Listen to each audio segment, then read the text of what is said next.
Hello, good morning everyone. Welcome to my talk on app modularization. I'm Jeroen Mols. The slides want to advance. I'm a GDE Google Developer Expert for Android, and I'm currently working as a freelancer. Today I want to talk about modularizing your app, and that basically will divide itself in 4 parts. So first and foremost, why you should actually care about modularizing, how a successful architecture could look like, and then also when you already have a project, how do you start cutting it up? And then finally, just some tidbits, random tidbits there, lessons learned. So without further ado, let's get started. Why would you modularize your app? Well, the very first reason is actually build speed. Basically, Gradle, it may not seem like it, but Gradle always tries to build your project as fast as it possibly can. And it does 2 things in order to accomplish that. It tries to avoid work when it can, so it caches work when it already has done it, and it tries to do as much work as it can in parallel. Now, both of these strategies, they work better if you have more smaller items of work. So let's compare 2 projects. So the topmost one is a single module project, and the bottommost one is a multi-module project. And you're actually looking at a timeline, and you see what tasks are being executed, and you can clearly see that in the multi-module, you see more tasks being executed in parallel. Let's zoom a bit more in depth. So in the single module case, we have around 35 tasks. Each and every one of those tasks seem to be taking rather long. So we have a task that takes up to 8 seconds and 7 seconds. And on top of that, these tasks can't really be executed in parallel. So you see on the timeline, everything is executed sequentially, which results in a very long compile time in general, which is 1 minute 40 seconds. If you go to the multi-module case, the first thing you should notice is there's way more tasks here. Now we have 257 tasks across 8 different modules, and all of those tasks, they seem to be taking way less time. So now the average time is like 3 to 4 seconds, and a lot of these can be executed in parallel. So this results in a way faster build speed, because now Gradle can actually do things in parallel, and it has more things to actually orchestrate your build. But also, if you now make a change to your code, if you have a monolithic app and you make one line of code change in your full code base, then all of the code would need to be recompiled. Whereas in a multi-module app, only that specific module needs to be recompiled. So if you make a change to the dashboard feature, then only that code would have to be recompiled, which again results in a speed gain. The second benefit of modularization is it enables you to do on-demand delivery. And maybe some of you still remember this. This is what used to be called instant apps. So this is basically a new delivery mechanism where you can actually run an Android app without installing it. Now, this mechanism still exists, but it has been broadened quite a bit, so now it's called on-demand delivery. And what this basically is, thanks to the new APK format we have, the app bundles, we can actually be way more flexible on how we distribute our app. So you can distribute some stuff at install time, some stuff as an instant app. You can have some features that you only install when the user needs them on demand, or you can also even do conditional delivery where you say like, hey, the payment feature that I'm going to ship is going to be different for European users than it's going to be for Indian users, just because the payment providers are different there. And what this on-demand delivery requires you to do is to split up your app in several small parts, because if you have several small parts, you can choose what you ship when. Now, and even if you're not thinking about these use cases now, and that's the important thing, splitting up your app is going to be a lot of work. It's not going to be an easy thing to do. So by doing it already now, you're preparing yourself for future use cases. There's going to be immediate benefits to your users, like having a smaller app, but over time, you're going to, as a business, be able to do new things, like an instant app, that maybe you don't need right now. Then the third thing is modularization simplifies development. So imagine that instead of building this one big thing, we build several smaller things. That's probably going to be easier, right? In general, it's always going to be easier to do several small things than to do one big thing.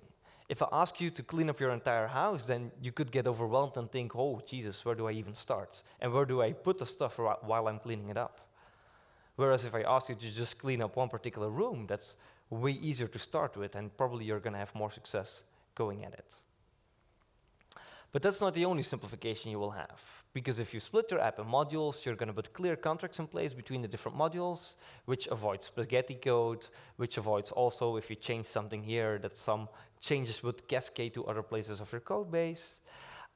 It will make your code easier to understand, because instead of having one big sink with all of the code in there, each module will just contain parts of the code. And then overall, if code is easier to understand, it's also going to be cheaper and easier to maintain. The next thing is reuse. This is actually quite interesting, because what you could do if you modularize your app is you could actually, instead of building one app, you can build several apps, like a free and a paid version, for instance. And then the free version just includes some feature, and the paid version includes more features. Or you could actually, based on your code base, build two completely different apps. But then they would still share some features, like a login feature, for instance, or a payment feature, but then they would just add other features on top of that. Or why don't you just, at some point, decide to promote one of the libraries you have to an SDK, so you can also allow third parties to innovate on top of your platform? Or you can expose part of your app to the rest of the Android system, so that if you have a camera app, that people can also reuse your camera and all of its shiny features. And why don't you just contribute something back to the community and build an open source library? Again, modularization doesn't mean that you have to do these things. It just means that you could do them if you wanted to. And I think that's a good thing regardless. Next is experimenting with new technologies. And this is actually a very interesting one, because wind back 2 years ago, Google only had just started to support Kotlin as an official programming language for Android. And even a year before, we didn't have stuff like the Android architecture components, we didn't have live data, no view models, no navigation components. So the Android landscape is really evolving at a rapid pace. And that puts us as developers in quite a difficult spot, because on one hand, we do really want to start using all of the new exciting stuff that comes out, because maybe it helps us solve our existing problems in a better way. But on the other hand, if you make a poor technology choice and it ends up not delivering on the promises, then you may end up with a lot of code in your code base that you're now stuck with, and you have to strip it out again. So then you create instant regret, as it will. So how do we do that? How do we actually be a good developer and balance this experimentation with doing the right thing and focusing on long-term maintenance? Well, again, modularization helps here. Because if your app is modularized, you can actually use a different technology in every module. You can have a React Native feature, a Kotlin feature, a Java feature, and a Flutter feature coexist, no problem. You can, if you want to experiment with RxJava, okay, just pull it into one module. And it's not just going to give you less regret over time, because you can way easier back out of a bad technology choice here, but it's a lot easier to add a new technology to a small module. It's also a lot easier to reap the end-to-end benefits of that technology within a module. If you use Kotlin in a full module, you're going to see all of its glory, whereas if you have like a combined Kotlin Java module, you still have interrupt you have to deal with. Next advantage is scaling. So actually, when your team scales, your problems do as well. So you may end up with dependencies between different members of the team, like I'm building a feature on one branch, but I need something that's being built on another branch, so now I need to wait for that branch to be merged first before I can continue. You're going to have git merge conflicts because of concurrent file changes, and also when a bug is reported, whose ownership is it? Who's going to take responsibility to fix it? With modularization, you can actually answer these problems, because we can just split our features and say team A is going to be responsible to maintain these features, and team B is going to be responsible to maintain those.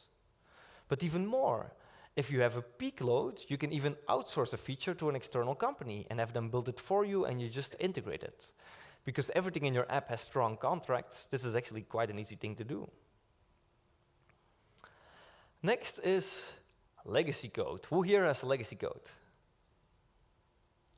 Not so many people. I think some of you might not be awake yet. So if you have legacy code, it can be quite difficult to make it better, right? And basically you have these two sides. Wait, it's already one too much. So you have these two big sides. On one hand, you could say like, let's rewrite the entire app. That's one extreme, right? But if you rewrite the app, it's a very aggressive approach, but then also the impact you're going to have is quite big because suddenly all of the legacy will be gone by definition and you can rewrite everything again. But on the other hand, it's going to be a lot of work. And you're also not just going to rewrite all of those parts of your app that were problematic, you also need to rewrite all of the non-problematic parts, like the about screen, the settings, and so on. So it's not very focused, you're not really, with a lot of the work you're going to do, you're not adding much user value. And then when you need to launch it, that's obviously very risky, because the rewritten app, you can only launch it like with a nuclear button switch and just put it over the app in one go. But on the other end of the spectrum, we have refactoring. And refactoring is actually the very sane, less risky approach. You're going to take like very small incremental steps to make something better, so it's a very gradual approach. But that also means it's slow. And if you have a legacy code base, refactoring can actually also be tedious and hard.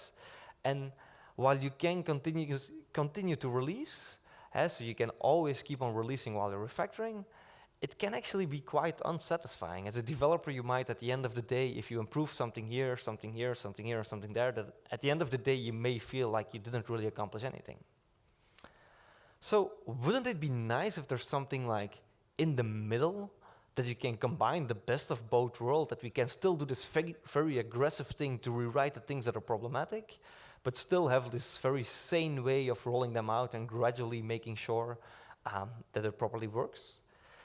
Well, with modularization, you actually can.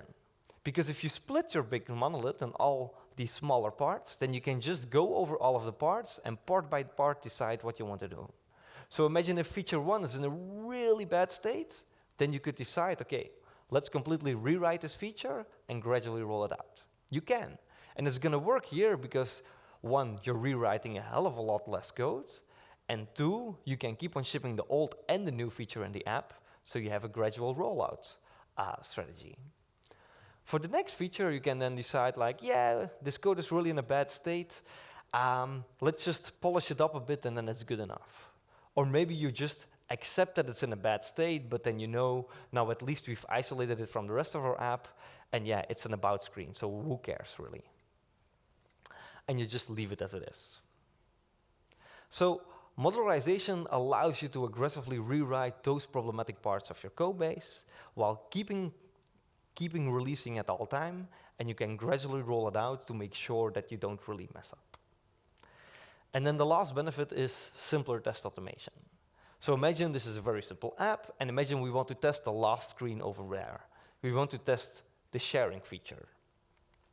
Well, in this model it's quite inconvenient, because if we want to test the sharing feature, we need to actually step through all of those screens until we reach the sharing feature. Then we can do our meaningful test there, and then we can assert that everything works properly. But stepping through all of those screens takes a lot of time. It causes a very complicated setup, so a lot of setup codes. And also it's very flaky, because if there's a bug in the albums fragment, for instance, then also our messaging test would fail, which has nothing to do with that. So wouldn't it be nice if you can just, one way or the other, isolate a feature and just test that single screen in isolation? Well, with modularization, when done properly, you actually also can do that, which results in faster tests, more reliable tests, and also simpler setup. So why should you care about modularization? It speeds up your build. You can do on-demand delivery if you want to.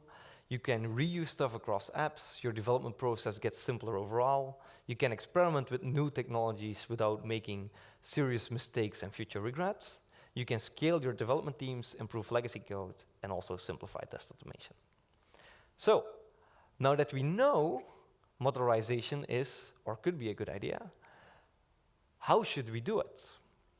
Well, I want to start with a disclaimer first, because if the slides progress, there is no real right or wrong here, right? So I'm going to suggest to you an architecture that really worked well for me in the past. And I'm going to explain to you what the benefits are. And then I hope that you can take that as an inspiration to either use it completely as your architecture or to derive your architecture from. So this is not it. This is not like you should be doing this or you're doing it wrong. This is more like, hey, think about the stuff we thought about and what worked for us, and then try to extract from there what works for you. So let's just investigate an app. I took the Gmail app as an example, but also think about your own app you're working on and see if these principles apply to you. So an app typically consists out of some elements on the screen, and you can interact with those elements, like you can press the plus button, and then another full screen thingy appears, like the compose screen, and then from there you can tap the to button or the to field, and then you can actually select the contact. So apps typically consist of elements you press, and then something else opens full screen. And those things that open full screen, they basically help the user accomplish a particular goal. In this case, they help the user read an email. Or in this case, they help the user change their settings.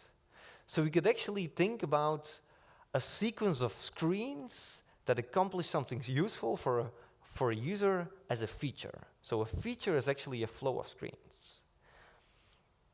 And if you then look at the wireframe of our app, so here I'm putting those screen flows next to each other, then you can actually see, like, yeah, the entire Gmail wireframe consists out of 4 features. You have the central feature, the compose email feature, the settings feature, and the read email feature. And if you scale your app even further, you will end up with more features, and further with even more features. And then, if you really think about it, this features, this grouping things by a goal that the user wants to accomplish, makes a lot of sense, because we're basically splitting our app in a hierarchical way. So an app basically consists out of several features. And now let's look at Android.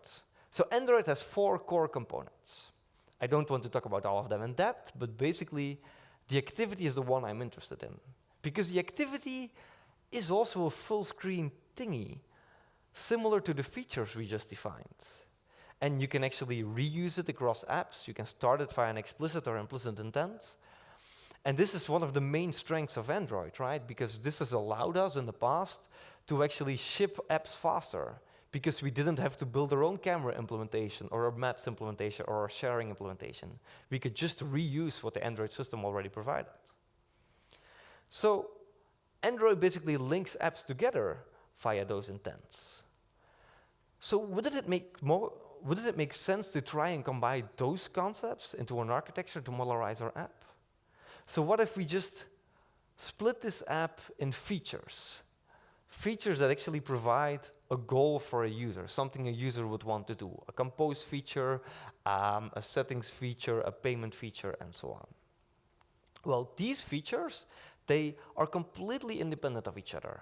We don't want these features to know anything about other features, because if they do, we can't really independently reuse them. If we make a payment feature that doesn't rely on any other feature, we can build multiple apps that use the payment feature without any problem. But this isn't enough. We need to have a third layer, because we're always going to have some kind of common business logic that's going to be reused across features, like our web service, or maybe translations, or UI components, or analytics. So we need a 3-layered architecture. And let's look at these a bit more in depth. So a feature module is basically something full screen, a coherent user-facing functionality in the app.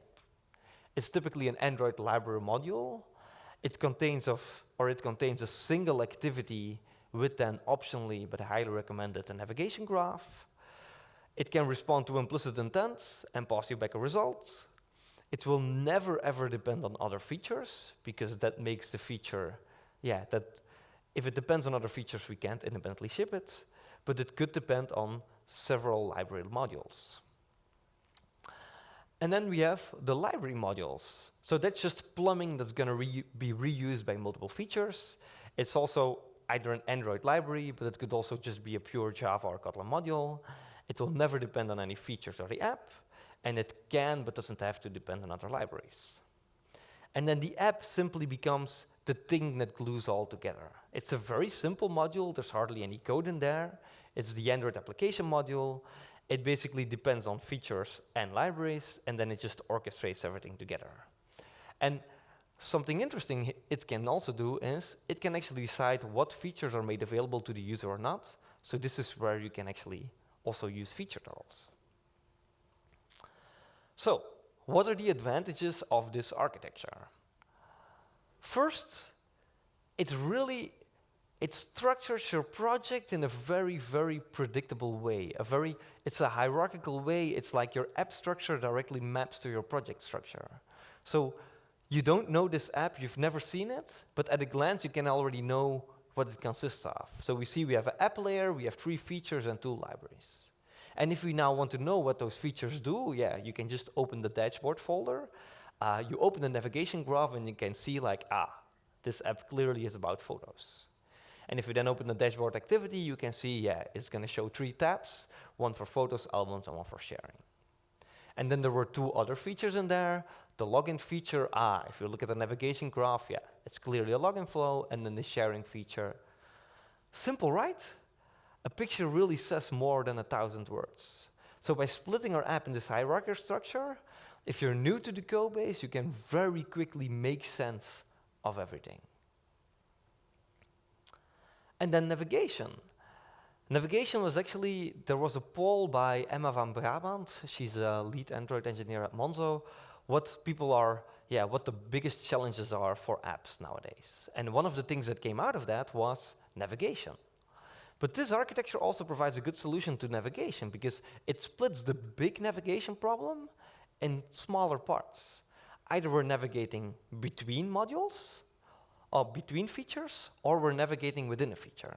And if we navigate within a feature, the feature is going to handle it itself. If we're navigating across features, then the app is going to do that for us. So within a feature, it's actually super simple. We're going to use the Android navigation components, and the main reason to use those is because then you have a graphical representation of how the feature looks like. It just makes your code so much easier to understand, and these wireframes even map to what designers provide us. So this is an example of a navigation graph. I think the previous talk was about this, so probably some of you have already seen something. I want to quickly cover it anyway. So you need to add to the activity, you add a fragment in the layout, and there you just say like, this is a nav host fragment, and you point to the navigation graph. You can then make your navigation graph where you define all of the fragments. You also tell it what the start destination is going to be. So if the graph gets initialized, where are you going to start? And then you can just define actions, which basically say like, okay, from this screen, I can navigate to that screen. So the welcome screen here has an action to navigate to the login screen. And then from code, you can just invoke the action, and that's it. The navigation will be done. You don't have to manually change fragments anymore. You don't have to deal with a fragment transaction manager anymore. So this is just a very simple way of doing things.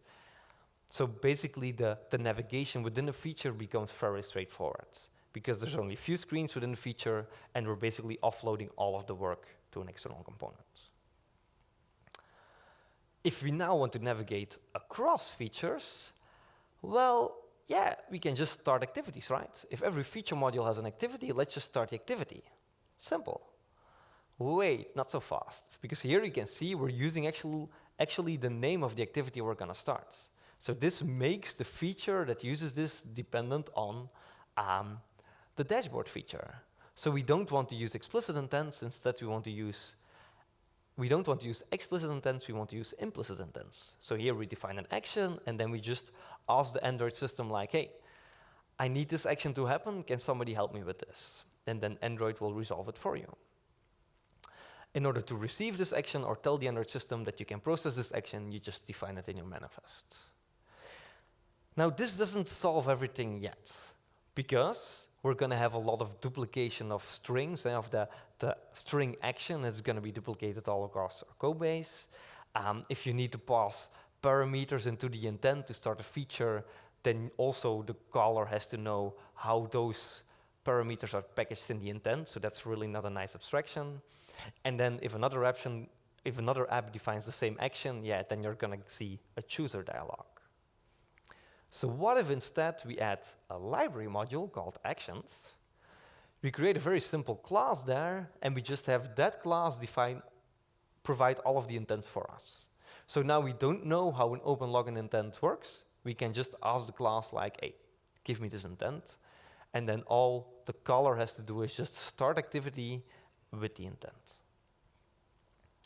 If we then want to pass in parameters, we can nicely abstract that away. You can just add a parameter to the intent function, and then you just package it internally in the actions module.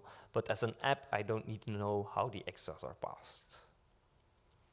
Finally, to avoid the chooser dialog popping up, which could, by the way, very easily happen if you have a debug and release version of your app that you co-install with a different package name, you can just actually restrict the intent to the current package of your app, so then only activities within your current app will respond to that intent. So then we just have to do this, and that's it. So navigation between features, we use implicit intent and actions module, we abstract away the parameters, and then restrict the intents to the current package. So the entire navigation problem actually becomes super, super simple and super easy to reason about if you hierarchically split your app. And then testing. Well, this is a typical testing pyramid. So on the bottom layer, we have unit tests. They run super fast, they're super simple, test classes in isolation. You're likely gonna have the most out of those. On top of that, we have integration tests, where we actually want to test whether a set of our classes provide an action that the user wants to get done, so that they really provide some kind of business value, which is the integration tests. And on top of there, you have end-to-end tests, where you really want to mimic what a user would do on a typical usage. Now, it's not a coincidence that the architecture that I'm suggesting exactly maps to this pyramid.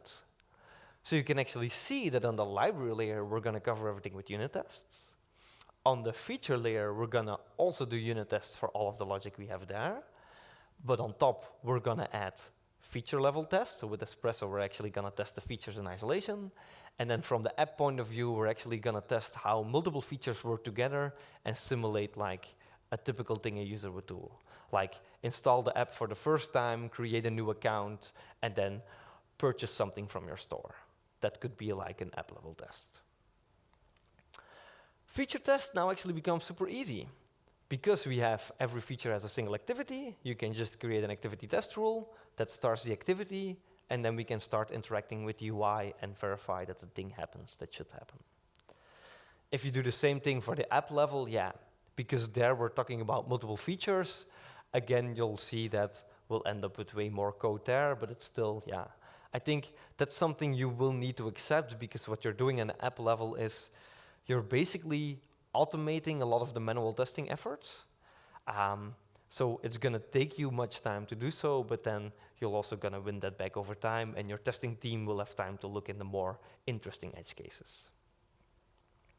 And scaling, yeah, I think it's pretty clear that this architecture supports any kind of scaling you want to, right? If you divide features over teams, then you won't have files that are concurrently modified, so way fewer merge conflicts. Features, they can't depend on each other, so you can't have dependencies between feature branches, and so on.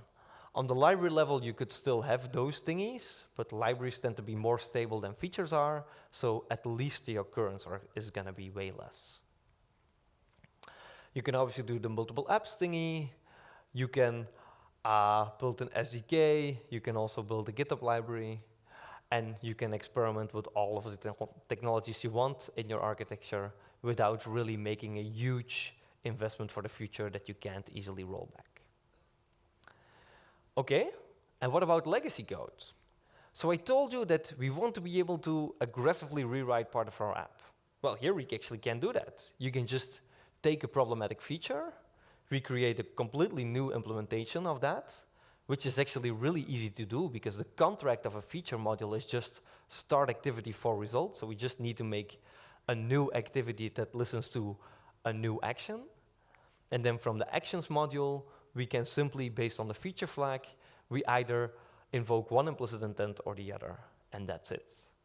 We can then actually use a feature flagging framework to actually roll these features out gradually over time. And then we can actually make a data-driven decision to see whether this feature is at least as good as the previous feature, and whether we should actually roll it out further or that we still have changes to make.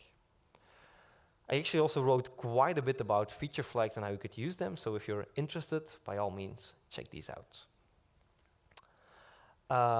Okay, so this is the recap. So with this architecture, code navigation becomes super simple.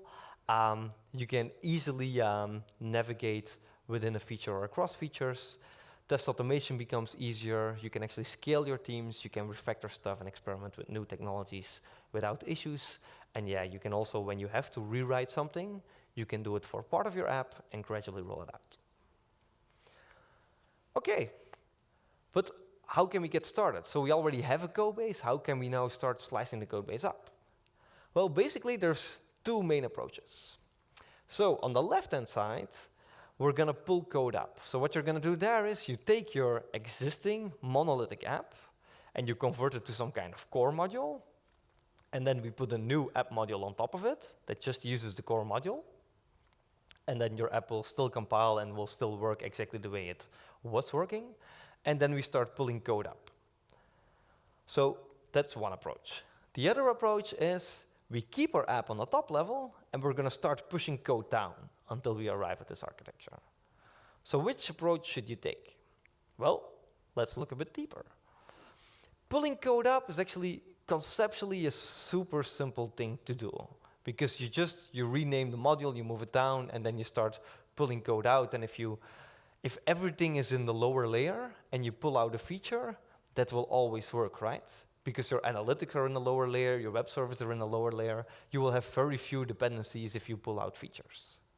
If you want to pull out libraries on the other end in this model, that's a bit trickier. So conceptually, it's simple. You can extract features without dependency issues. But the problem here is you probably, if you want to put a new app on top, you don't want to keep the old app module named app. So you probably want to rename that. Renaming means changing the path of all of the files in your repository. So that requires a lot of coordination between the team members, right? You need to merge all of the open branches. People need to stop making changes, and then you can make this change. Another thing is, if you're using Butterknife, because you switch your app module from being an application module to a library module, the r.id values aren't going to be stable anymore.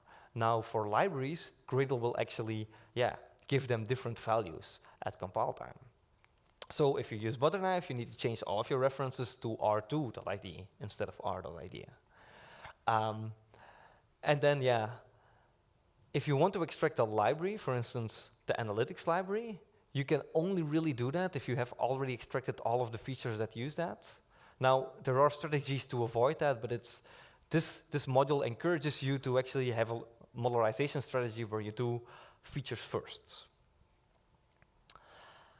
So, that's that. If we now do it the other way around, this is way, way harder, right? Because if we want to pull out a feature from our app, we first need to make sure that we have pulled out our web service, our analytics, our translations, our team. So to get started with this model is way, way harder. It's initially a lot harder. And it's also more library focused. Here, extracting a library is the easy part. Extracting a feature is a bit harder. The upside, however, is you don't really need a big upfront change. And it forces you to modularize aggressively. So if you use this model, you really need to, the first two sprints, you need to take the pain, bite through it, and really just make sure you have the basic model set up, which in the previous model, you don't really have to do it. You can still, very gradually move to a modularized app. And because pushing code down, so pulling it out, is a lot harder than actually pulling it up, you're also going to be you're going to approach the modularization problem way more considerately. You're going to take smaller steps, and you're going to think better before you actually start doing something. And then the last benefit is, because you actually start modularizing code bottom up, you can also do the cleanup bottom up. So if you're doing, Kotlin conversions, you can do the Kotlin conversion bottom up, which usually makes most sense. So which side should you pick? Doesn't really matter, to be honest.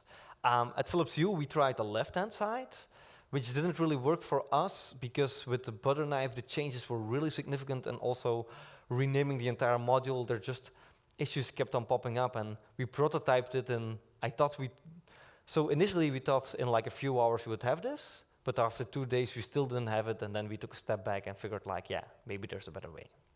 And then in the end we settled on this approach. Now at any rate, whatever approach you take, there's some general advice I can give you. Make sure to really do a big initial push. Because from a multi-module app, you're only going to reap the benefits if you have a critical mass of modules, right? If you only have 2 modules, you're not really going to see significant build speed improvements. But if you have 15, you might. So at the beginning, really push to go through those core modules that you really need, and then scale it up further from there. When you modularize, also try to aggressively restrict the visibility of all of the classes and methods, because that then, that allows you to refactor the internals of modules way easier later on, and also make sure you don't accidentally use something that should have been internal, and you accidentally start using it from another module. And also, you don't really have to solve every problem immediately. So pulling out a library, for instance, can be very tricky because of dependencies on other things. So instead of trying to solve that, you can actually put an abstraction layer in between, so you can actually, extract the implementation but keep the interface. You can also deprecate stuff. So if something is really hard to pull out as a module, maybe the saner approach is to say like, hey, let's stop doing this in that way, and we'll just deprecate that entire API. And we build a new module that does something similar and start using that from now on. And cleaning up the internals of modules, just make sure you clean up the interface first. The internals you can later on do without impacting anything else.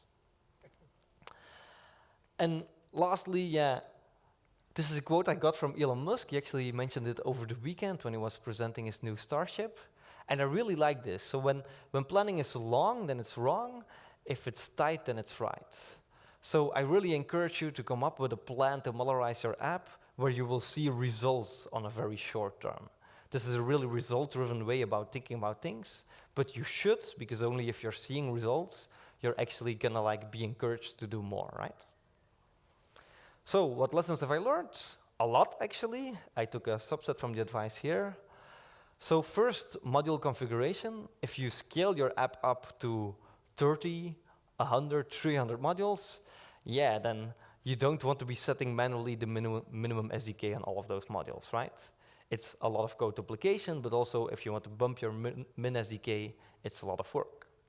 So a really neat trick you can do is in the top level build.gradle file, you can actually tell Gradle to add to every sub-project that has an Android code block to just configure the code block. And from there on, you've just set the min SDK, compile SDK, and so on for all of your modules. But you can do the same with Java version, test runner, anything you can think of. And then the implementation of your build.gradle files for the modules becomes super simple. So now in the build.gradle files, all I define is the plugins and then the dependencies. That's it. There's no Android block anymore. And this also avoids some nasty issues, like for instance, dangerous permissions sneaking into your app. But that's a blog post I have. Please check it out if you're interested. I'm not going to cover that here now. Next, a module graph. So if you're modularizing, you actually want to know, okay, how does my project structure now look like, right? So this is a very simple script from Jake Wharton that you can apply to your project. You then run this command, and you get a module graph like this. This is for the example we had before. And here you can easily see like the app consists out of 3 features. The features, they do not depend on each other. They only depend on libraries. And you see the app also depends on the library actions because it orchestrates the navigation between features. Then for the settings.gradle, a very quick tip. By default, if you add a new module, it needs to be defined in settings.gradle because that's how you tell Gradle that this module takes part of the build process. By default, it's added to the same line, which really messes up your Git history because then you're going to see the same line being changed a lot of times if you add a new module, and then you have to scroll horizontally to go and see what was now the actual thing that got added. But instead, you can also just define them on a separate line. It's way easier to read, and it also cleans up your Git history. And this will actually, thanks to me, It will be the default in Android Studio 3.6. Then the internals of modules. Well, we said we want to do modularize in this way and also organize the modules in this folder structure. In order to do that in Android Studio, when you create a new module, just prefix it with features : and then this module will end up in the features folder. It's not really intuitive, but this is how it works now. You can also create a module on the root level, then move it, and then update all of the dependencies in settings.gradle and in all of the build.gradle files.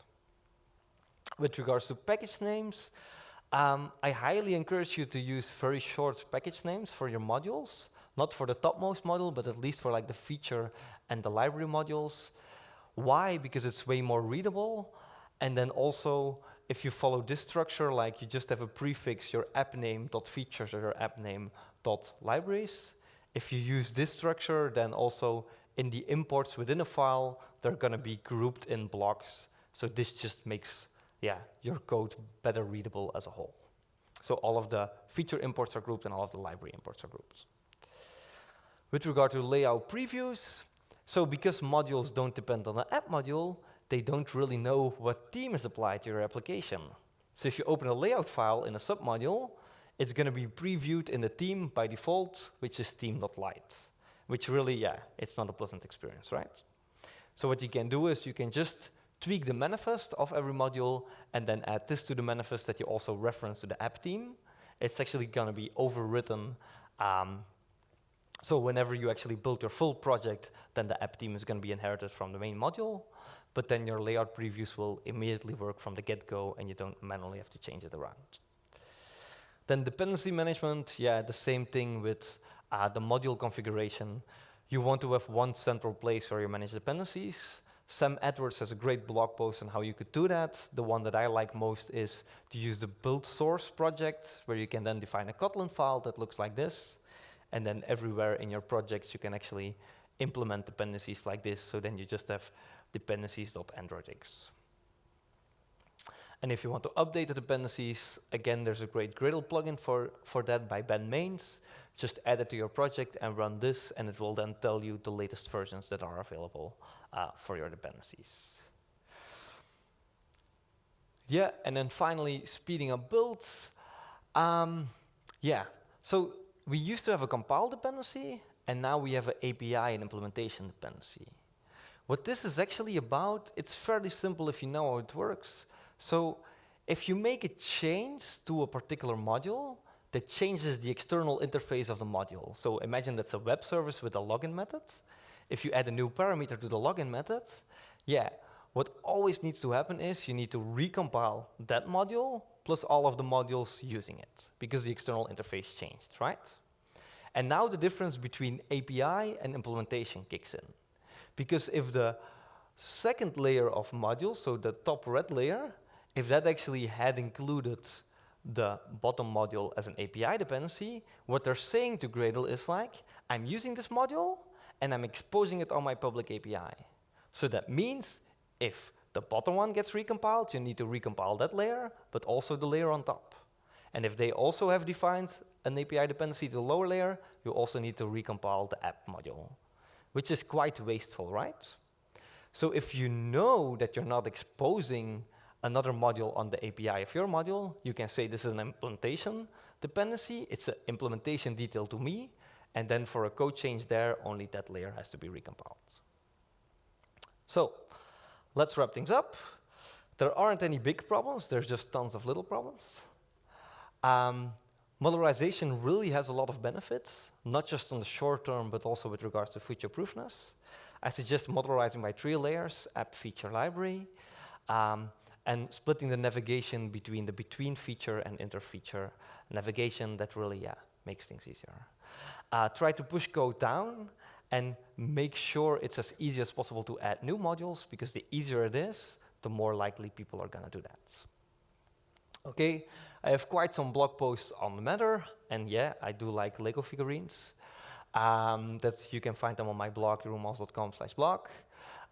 These are quick reference links to the blog post, but I'll share my slides immediately after the talk. The image credits didn't make those myself, and If you'd like to learn more or follow what I'm doing, what I'm blogging about, I'm quite active on Twitter, so feel free to follow me there. Thanks everyone for coming. Unfortunately, we don't have time for questions, but I'll make sure to stay outside of the room. There's these seats. I will go over there, and then you can ask me any question you like. Thanks a lot. Have a great day.